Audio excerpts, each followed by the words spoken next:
नगरविकास मंत्री सध्याचे जे आहेत किंवा मुख्यमंत्री जे होते त्यांनी 2,00,000 कोटीची कामं दिली मधल्या काळात. 2,00,000 कोटी. तिजोरीत पैसे नाहीत, कोणाला कोणती कामं दिली याचा पत्ता नाही, पण त्या 2,00,000 कोटीवरचं 25% कमिशन त्यांच्याकडे पोचलं आहे. त्यात फडणवीस यांचे लोकसुद्धा आहेत.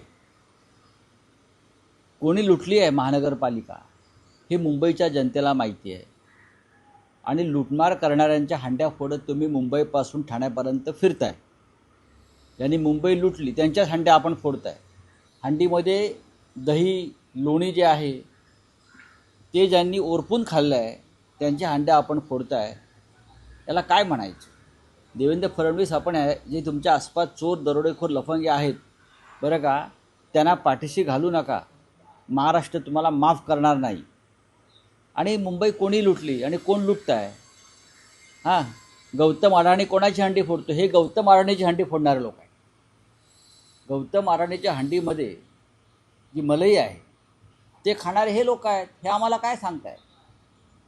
धारावीपासून मुंबईतले जवळजवळ अनेक महत्त्वाचे भूखंड ज्यांनी अडाणीच्या घशात घातले ते देवेंद्र फडणवीस आमच्यावर टीका करतायत, आरोप करतायत. हा सगळ्यात मोठा जोक आहे. ट्रम्पनंतर, प्रेसिडेंट ट्रम्पनंतर जर कोणी राजकारणातले जोकर असतील तर ते देवेंद्र फडणवीस झालेले आहेत.